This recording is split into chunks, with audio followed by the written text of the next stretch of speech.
তীব্রকে প্রশ্নটা করে ফাইজা মিটমিট করে হাসতে লাগলো। তীব্র কোনো কথা না বলে নিজের রুমের দিকে পা বাড়ালো। তীব্র চলে যেতেই রাই ফাইজার দিকে চোখ রাঙিয়ে তাকিয়ে চোখ দিয়ে শাসাতে লাগলো, যার অর্থ তোকে পরে দেখে নেব।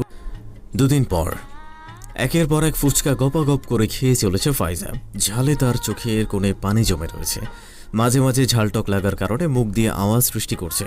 ফাইজা এমনভাবে ফুচকা খাচ্ছে মনে হয় এটাই পৃথিবীর সব থেকে সুস্বাদু খাবার, আর তা আজই ফুরিয়ে যাবে।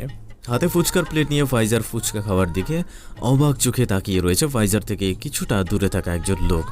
লোকটা ফাইজার খাওয়া দেখে নিজের খাওয়ার কথাই যেন সে ভুলে গেছে। রাই ফাইজার পাশে বসে আশেপাশে চোখ বোলাচ্ছে আর ফাইজাকে তাড়াতাড়ি খাওয়া শেষ করার জন্য তাড়া দিতে। ফাইজা যেন রায়ের কথা শুনেও শুনতে পাচ্ছে না, সে আপন মনে ফুচকা গিলেই চলেছে। ফাইজার রায়কে সাথে করে তার এক আত্মীয়কে হাসপাতাল দেখতে এসেছিল। রায় অবশ্য ফাহাদের ভয় বাসা থেকে বের হতে চায়নি। ফাইজা এক প্রকার জোর করেই রায়কে বোরকা নিকাব পরিয়ে নিজের সাথে নিয়ে এসেছে। তারা রুগী দেখে হাসপাতাল থেকে বের হতেই রাস্তার পাশে ফুচকার দোকান থেকে ফাইজা নিজের লোভ সামলাতে পারেনি। রাতের আধারে রাস্তার একপাশে গাড়ির জন্য দাঁড়িয়ে রয়েছে ফাইজা আর রায়। রাস্তাটা একেবারেই জনমানবহীন, মাঝে মাঝে দু একটা গাড়ি যাওয়া আসা করে।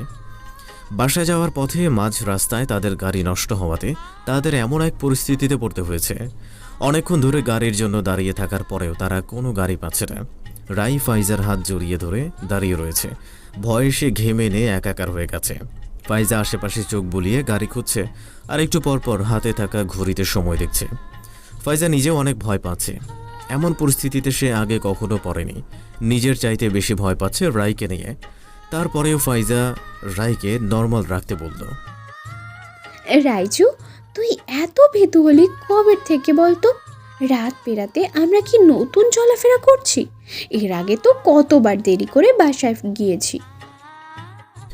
রাই ভীতু গলায় বলল, তখনকার বিষয় আর এখনকার বিষয় আলাদা ফাইজু। তখন তো না ছিল কোনো ডর ভয়, না ছিল কোনো মুসিবত গলায় ঝুলানো। রাইয়ের কথার মানে ফাইজা বুঝতে পারল।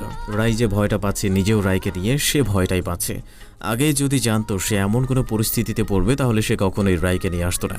ফাইজা রাইকে আশ্বস্ত করে বলল, আরে এত চিন্তা করিস না, গাড়ি পেয়ে যাব। তুই যে ভয় পাচ্ছিস সেটা মাথা থেকে ঝেড়ে ফেল। এখানে ওই সাইকো কেন? সাইকোর ভূতও আসবে না। সাইকো থাকে কই, আর আমরা আছি কই? কথাটা শেষ করার আগেই রাইয়ের নখ ফাইজার হাতে লাগতেই ফাইজা ব্যথায় শব্দ করে উঠল। ফাইজার হাতের দিকে তাকিয়ে কিছুটা জোর গলায় বলল, ওই ছেমরি, আমায় খামছাই তাছস কেন? জীবনে গোশত খাস নাই? রাই মৃদু কাঁপতে কাঁপতে কাঁপা কাঁপা গলায় বলল, ফাইজু, কি হয়েছে তোর? এমন করছিস কেন? রাই মুখে কিছু না বলে হাতের ইশারায় সামনের দিকে দেখালো। ফাইজার রাইয়ের দেখানো হাতের ইশারার দিকে তাকাতেই তার চেহারায় ভয়ের ছাপ ফুটে উঠল। অস্পষ্ট গলায় বলল, সাইকো এখানে?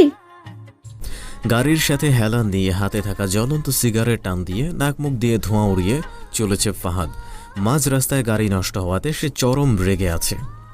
তার থেকে বেশি রেগে আছে একটু আগে কলে থাকা মেয়েটার উপর। মেয়েটাকে সামনে থাকলে হয়তো এতক্ষণে ফাহাদ মেয়েটার গালে কয়েকটা চর থাপ্পড় লাগিয়ে বসত।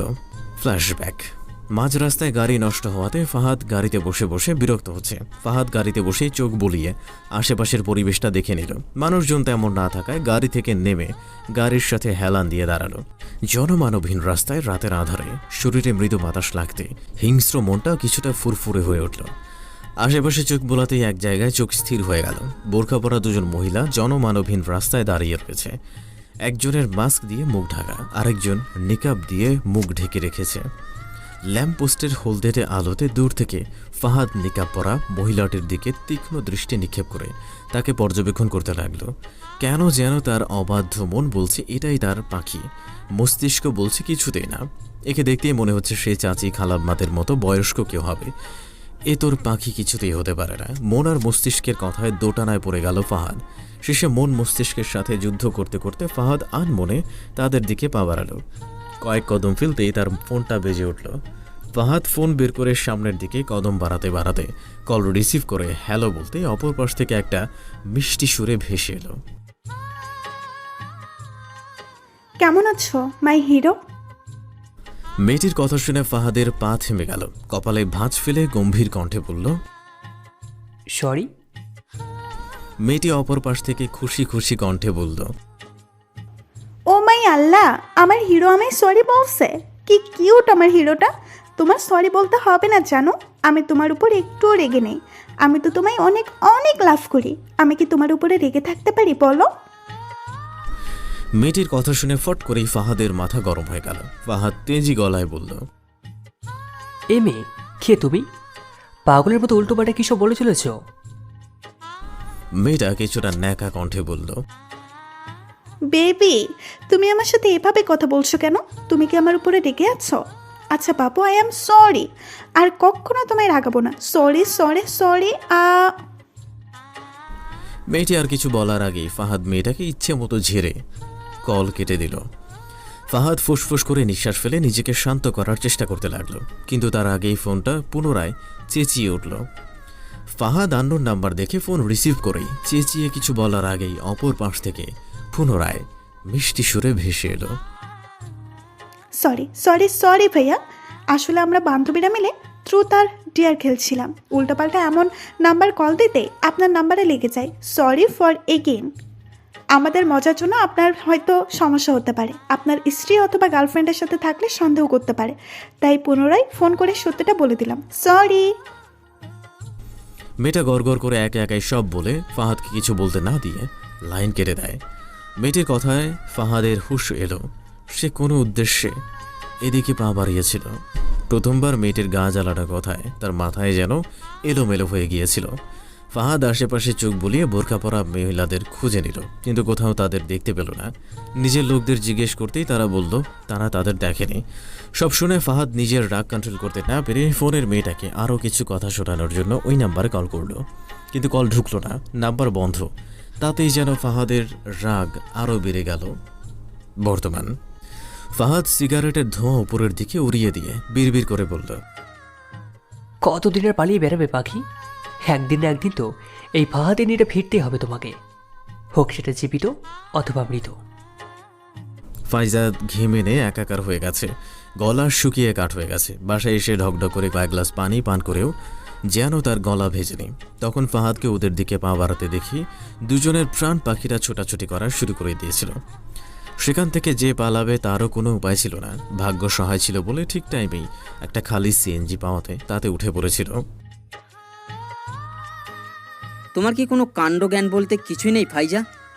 কোন জ্ঞানে তুমি ভাবিকে সাথে করে নিয়ে গিয়েছিলে? আল্লাহ না করুক আজ যদি কিছু হয়ে যেত তখন কি করতে? তিহানের রাগী গলার কথা শুনে ফাইজা কাঁদো কাঁদো ফেস করে তিহানের দিকে তাকিয়ে মিনমিনে গলায় বলল, বুঝতে পারিনি তিহান, এত দেরি হয়ে যাবে। ভেবেছি গাড়ি করে যাব আর আসবো, মাঝ রাস্তায় গাড়ি খারাপ হয়েই যত ঝামেলা হলো। কথাগুলো বলতে বলতে ফাইজা ফুপিয়ে কেঁদে উঠল। তিহান ফাইজার ভীতু ক্রন্দনরত মুখের দিকে তাকাতেই তার সব রাগ চলে গেল। তিহান বাসায় ফিরে ফাইজার মুখে সব শুনতে সে নিজের রাগ কন্ট্রোল করতে না পেরে ফাইজাকে বকাঝকা করে কতগুলো কথা শুনিয়ে দিয়েছে। তিহান বড় করে কয়েকটা নিঃশ্বাস ফেলে ফাইজার সামনে বসে ফাইজার এক হাতে আগলে অপর হাতে ফাইজার চোখের জল মুছে দিয়ে নরম গলায় বলল, বেশি ভয় পেয়েছিলে? তিহানের নরম গলার কথা শুনে ফাইজা তিহানকে জড়িয়ে ধরে ডুকরে কেঁদে উঠল। কান্নারত গলায় বলে উঠল, অনেক ভয় পেয়ে গিয়েছিলাম, নিজের জন্য না, রায়চুর জন্য, আমার বোকামির জন্য। আজ যদি রায়চুর কিছু হয়ে যেত তাহলে কি হতো তিহান? কি করে নিজেকে ক্ষমা করতাম আমি? তিহান ফাইজার মাথায় হাত বুলিয়ে সান্ত্বনা দিয়ে বলল, যা হওয়ার তো হয়েছে, এই নিয়ে আর ভাবো না। সামনে কোনো কিছু করার আগে একটু ভেবেচিন্তে কাজ করবে, তাহলেই হবে। বেডের সাথে হেলান দিয়ে চোখ বন্ধ করে বসে রয়েছে রায়। ভয় মুখটা শুকিয়ে একটুখানি হয়ে রয়েছে তার। আজ যদি কোনো ক্রমে সে ফাহাদের হাতে পড়ত তাহলে ফাহাদ তার কী অবস্থা করত? ফাহাদ কি তাকে কোনোভাবে চিনতে পেরেছে? যদি চিনতে না পারে তাহলে তাদের দিকে তাকিয়ে তাদের দিকে পা কেন বাড়িয়েছিল? আর যদি চিনতেই পারে তাহলে এত শান্ত কি করেছিল? রাইয়ের নানান চিন্তাভাবনার মাঝে শব্দ করে দরজা লাগানোর শব্দে রাই চমকে উঠল। সামনে তাকাতেই দেখে তীব্র দাঁড়িয়ে আছে। তীব্রকে দেখে রাই তড়িঘড়ি বেড থেকে নামল। কিছু বোঝার আগেই ঝড়ের গতিতে তার সামনে এসে তার বাহু চেপে ধরল। রক্তচক্ষু করে তার দিকে তাকিয়ে ধুমকে বলে উঠল, ইডিয়ট, স্টুপিড হয়ে কাকে বলে বাসার বাইরে পা দিয়েছিলে? তীব্রর ধমকে রায় কেঁপে উঠল। তীব্রর রক্তচক্ষুর দিকে তাকাতেই শরীর মৃদু কাঁপতে লাগলো। কাঁপা কাঁপা গলায় কিছু বলার আগেই তীব্র পুনরায় ঝাঁঝালো গলায় বলে উঠল, নেক্সট টাইম যদি শুনি আমায় না জানিয়ে বাসার বাইরে পা রেখেছ, তাহলে সারা জীবনের জন্য পা ভেঙে বাসায় বসিয়ে রাখবো। কথাটা মনে রেখো। কথাগুলো বলে তীব্র রায়কে ছেড়ে দিয়ে উল্টো দিকে ঘুরে দাঁড়িয়ে বড় করে নিঃশ্বাস ফেলে নিজেকে কন্ট্রোল করতে লাগলো। তীব্রর বকা শুনে রায় মাথা নিচু করে নীরবে চোখের জল ফেলতে লাগলো। একে তো এমনি ভয় পেয়ে রয়েছে, তার উপর তীব্রর এমন ব্যবহারে ভয়টা আরও বেড়ে গেছে। হুট করেই তীব্র ঘুরে রায়কে জড়িয়ে ধরল। তীব্রর কাজে রায় স্ট্যাচু হয়ে গেল, আপনা আপনি কান্না বন্ধ করে গেল। তীব্র রায়কে জড়িয়ে ধরে বিড়বিড় করে বলতে লাগলো, আর যদি তোমার কোনো ক্ষতি হয়ে যেত তখন কি হতো? কি করে নিজেকে সামলাতো? দেয়ালে টানানো ফাহাদের এক বিশাল বড় ছবির সামনে দাঁড়িয়ে রয়েছে একটা মেয়ে। মুখে রয়েছে তার রহস্যময় হাসি। মেয়েটির হাতে থাকা সেলফোনটি ঘোরাতে ঘোরাতে বিড়বিড় করে বলল, কেমন দিলাম চান? তুমি কি ভেবেছো আমি তোমার থেকে দূরে সরে গেছি দেখে তোমার কোনো খোঁজ খবর রাখি না? এটা যদি ভেবে থাকো তাহলে তুমি ফুল, সম্পূর্ণ ফুল। আমি সবসময় আমার কলেজের খবর রাখি। সে কি করছে না করছে সব খবরাখবরই আমার কাছে আসে। আর একটা সিক্রেট কি জানো চান? আমি শুধু তোমার না, তোমার ওই পাখির খবরও রাখি। তোমার আর তোমার পাখির উপরে সবসময় আমার লোকের নজর থাকে। তোমাকে আমি পাখি পর্যন্ত পৌঁছাতে আমার লোকেরাই বাধা সৃষ্টি করছে। আর এইসবের বিন্দুমাত্র খবরও তুমি পাচ্ছ না, কেননা তুমি চলো ডালে ডালে আর আমি চলি পাতায় পাতায়। কথাগুলো বলে মেয়েটা রুম কাঁপিয়ে পাগলের মতো হাসতে লাগলো। বেডের এক কোণে ঝিম ধরে বসে রয়েছে রায়। তীব্রর ব্যাপারটা কেমন তার মাথার মধ্যে ঘুরপাক করছে। তীব্রর এত সহজে সব মেনে নেয়া, এত কেয়ার করা, হুঠাৎ রেগে যাওয়া, নিজের অধিকার পালন, এইসব কেমন যেন তার কাছে খটকা লাগছে। একটা মানুষ কি আসলে এত ভালো হতে পারে? চেনা নেই জানা নেই একটা অ্যাক্সিডেন্টাল বিয়েতে সে তাকে কোনো সংকোচ ছাড়াই মেনে নেবে। একবারও তার ফ্যামিলি সম্পর্কে, তার নিজের সম্পর্কে কিছু জানতে চাইবে না। কিভাবে সম্ভব এসব? তীব্রর আজকের করা ব্যবহারে রায়ের আরও বেশি খটকা লাগছে। আজকে রায় তীব্রর চোখে যেমন রাগ দেখেছে তেমনি ভয়ও দেখেছে। তীব্রর চোখে সেটা কিসের ভয় ছিল সেটা রায় জানে না। আচ্ছা, তীব্র কি সব মন থেকেই করছে নাকি নামের বাধা সম্পর্কের দায়িত্ব পালন করতে?